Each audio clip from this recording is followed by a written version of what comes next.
Vou ler, os irmãos, acompanhem nas suas Bíblias, Hebreus 10, 19 a 25. Tendo, pois, irmãos, intrepidez para entrar no Santo dos Santos, pelo sangue de Jesus, pelo novo e vivo caminho que ele nos consagrou pelo véu, isto é, pela sua carne, e tendo grande sacerdote sobre a casa de Deus, aproximemo-nos com sincero coração, em plena certeza de fé, tendo o coração purificado da má consciência e lavado o corpo com água pura. Guardemos firmes a confissão da esperança, sem vacilar, pois quem fez a promessa é fiel. Consideremo-nos também uns aos outros, para nos estimularmos ao amor e às boas obras. Não deixemos de congregar-nos, como é costume de alguns.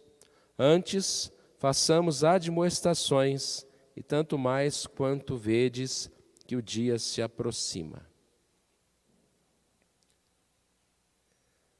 No início aqui, temos uma pergunta: você frequenta alguma igreja? Essa pergunta pode ser estranha, né? Nós todos estamos aqui na igreja, mas como a gente também tem pessoas que acompanham pela internet, a pergunta pode ser mais propícia. Você frequenta alguma igreja?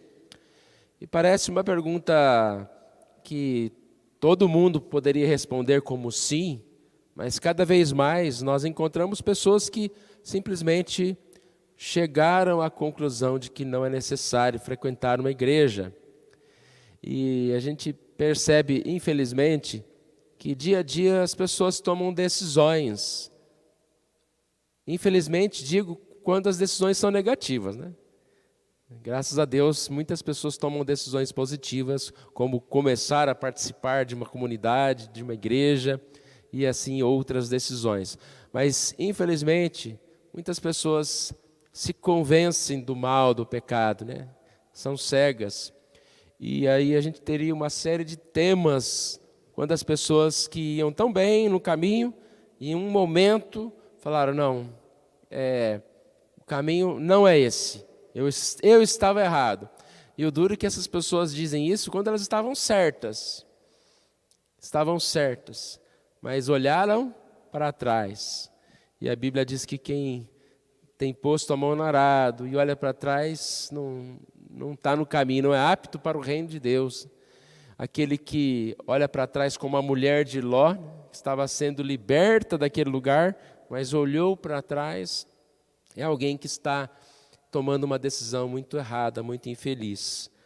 E nós sabemos que é muito difícil argumentar com essas pessoas, porque elas já estão decididas. E elas acham que nós estamos errados. E que não adianta, né? Demorar tanto tempo para tomar essa decisão errada, e agora não é uma palavra que vai trazê-las de volta. Mas não é uma palavra, né? É o Espírito Santo de Deus, que às vezes toca naquela hora da dúvida, e também não serve só para o desigrejado totalmente, para muitos de nós que às vezes encontramos e viemos alguns dias e faltamos outros, não temos a frequência como poderíamos ter. Essa mensagem de Deus é para nós. Desculpas não vão faltar, né? A começar na própria liderança da igreja, que não é perfeita, ou a liturgia da igreja que não agrada, ou alguém que está lá, que você não gosta muito dessa pessoa. Então, desculpa para a gente não estar na igreja, não falta. E até mesmo não precisar se desculpar. A pessoa diz muitas vezes, não, eu não vou porque eu não quero ir, porque para mim eu não preciso disso. Não é necessário igreja.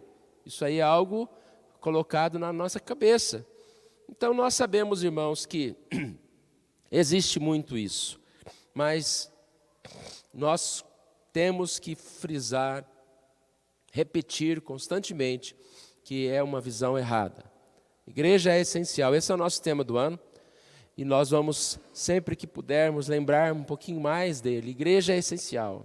Você participar, você se colocar como um membro da igreja, fazer a sua pública profissão de fé, participar o máximo possível, estar atento às reuniões, participar do grupo do WhatsApp da igreja, da programação especial da igreja, do jantar da igreja, das reuniões de oração, tudo que você puder fazer, você vai estar sim fazendo algo que é um chamado de Deus para a sua vida como participante de um corpo de Cristo, que é a igreja. E nós precisamos pensar assim. Gostei muito de uma frase de Theodore Roosevelt, falando sobre a igreja. E ele diz o seguinte: você pode adorar a Deus em qualquer lugar e em qualquer tempo, mas provavelmente não conseguirá fazer isso antes de aprender a adorá-lo num lugar reservado e num tempo específico. Então, o que nós estamos falando? Não é que nós não podemos adorar a Deus fora da igreja, que nós não podemos adorar a Deus em um horário que não seja o horário de culto, ou num local que não seja o endereço fixo de um templo. O que nós estamos falando é que, para que a gente realmente se torne um adorador e esteja caminhando com Deus, nós precisamos ter um local e um tempo específico para Deus. Um local e um tempo específico junto com os irmãos, para nós crescermos e assim podemos adorar a Deus. Então eu achei oportuna essa frase. Você pode adorar a Deus em qualquer lugar, em qualquer hora. E aí ele diz, mas provavelmente não conseguirá fazer isso antes de aprender a adorar num lugar reservado e num tempo específico. Porque é junto com os irmãos, é na igreja que nós nos fortalecemos. E assim nós damos continuidade a essa adoração na nossa casa. Se nós estamos sozinhos, isolados, é muito mais fácil a gente se apegar a ideias que o mundo está passando, ideias de comunidades estranhas, doutrinas estranhas, pensamentos aí os mais absurdos, em que a pessoa fala que Deus ama e você pode ser desse jeito mesmo. É muito mais fácil a gente se afastar de Deus quando a gente está afastado da igreja, afastar da verdadeira adoração, quando a gente está afastado da adoração em público com um grupo específico. Nós podemos participar e devemos participar.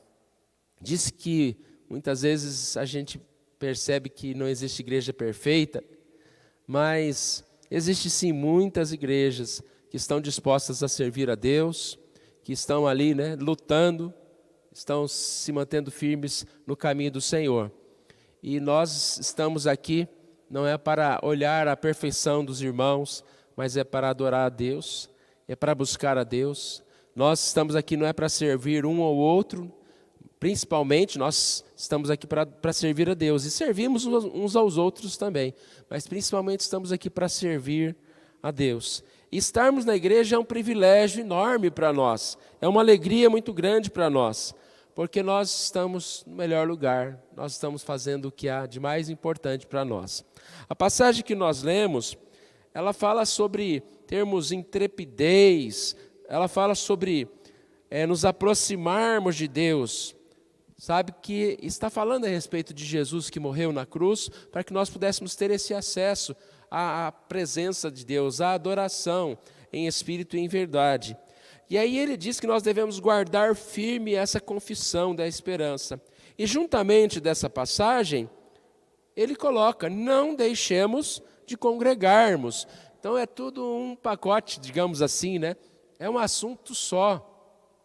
Aquele que se aproxima firmemente e pode se aproximar de Jesus pelo novo e vivo caminho, é aquele que guarda firme a confissão da fé, aquele que busca a verdade e aquele que busca o amor uns aos outros e não deixa de congregar. E pelo contrário, faz admoestação àqueles que estão se afastando. Eu já disse algumas vezes a respeito desse versículo, que o afastamento deles estava relacionado à perseguição ao Evangelho. Então alguns falavam, não, eu não vou porque está perigoso ir na igreja. No tempo de pandemia, até a gente falou a respeito, no tempo de pandemia que está ainda, mas a gente falou a respeito disso, que nós não vamos mais na igreja por causa da enfermidade. E até quando, Então nós não vamos mais nos reunir, que ponto que nós vamos deixar de congregar por isso ou por aquilo. Então, nós percebemos essa necessidade de vencer, seja a barreira física da perseguição, seja a nossa preguiça, seja os problemas que a gente esteja enfrentando na vida, ou problemas que nós enfrentamos na igreja, com a liderança, com qualquer coisa, mas nós precisamos vencer essa barreira e não deixar de congregar e ainda incentivar a outros que a gente ouviu falar ou que sabe que está afastado, para que eles possam voltar e estar assim juntamente conosco, servindo a Deus. Uma passagem de uma devocional de Billy Graham, ele fala a respeito desse tema e ele diz o seguinte: Cristo amou a sua igreja e a si mesmo se entregou por ela. Se o nosso Senhor amou a igreja a ponto de morrer por ela, então devemos respeitá-lo bastante para apoiá-la e fazer parte dela. Ele trouxe essa ideia interessante de Cristo morreu pela sua igreja. E Cristo morreu pela sua igreja não para que a gente vivesse cada um no seu canto. Ele disse que nós devemos fazer discípulos, nós devemos nos reunir, batizar, estarmos juntos. E aí ele coloca, se Cristo morreu para que essa igreja existisse, nós simplesmente vamos desrespeitar, nós vamos nos afastar, não vamos fazer parte dela. Então é algo para se pensar também dentro desse tema, né?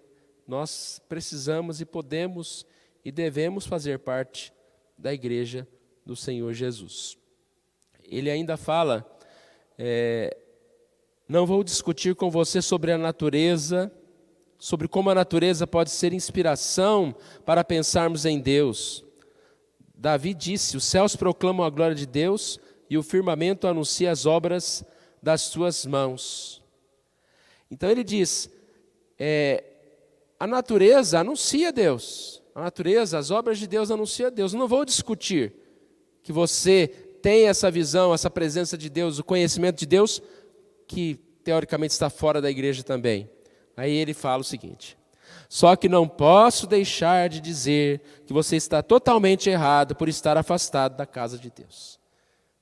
Não posso deixar de dizer que você está totalmente errado, afastado da casa de Deus. Que a gente possa meditar, né, sobre esse tema e resgatar essa alegria de estarmos juntos na casa de Deus, de nos reunirmos com os irmãos, de ouvirmos, né, termos paciência, de ouvirmos aqueles irmãos que estão participando, cantando, orando, e que, quando chamados a fazer qualquer coisa para Deus, que a gente esteja organizando a nossa agenda, que Deus, quando Ele nos chama, provavelmente Ele vai dar a condição da gente fazer aquilo pelo qual nós somos chamados, e fazer com alegria, né? Servir ao Senhor é com alegria. Assim, tanto o estar na igreja, como fazer qualquer coisa para o Senhor. Vamos orar? Deus querido, nós agradecemos a Ti por essa oportunidade que o Senhor nos dá, de mais uma vez estarmos na escola dominical, reunidos, ó Pai, para aprender a lição, ó Deus, e que o Senhor Deus continue a falar conosco. Também, ó Deus, fale aos nossos corações a respeito desta mensagem, ó Pai, colocando amor em cada um de nós, a participarmos da igreja, a abençoarmos outras pessoas, convidando-as também a participar, sendo servos do Senhor, ó Deus. Que nunca, ó Pai, nós venhamos ter dúvidas a respeito desse assunto. A igreja, sim, é essencial, Pai, para nós como povo do Senhor, e que nós possamos estar dispondo esse tempo, Pai, para servir ao Senhor em comunidade. Oramos em nome de Jesus. Amém.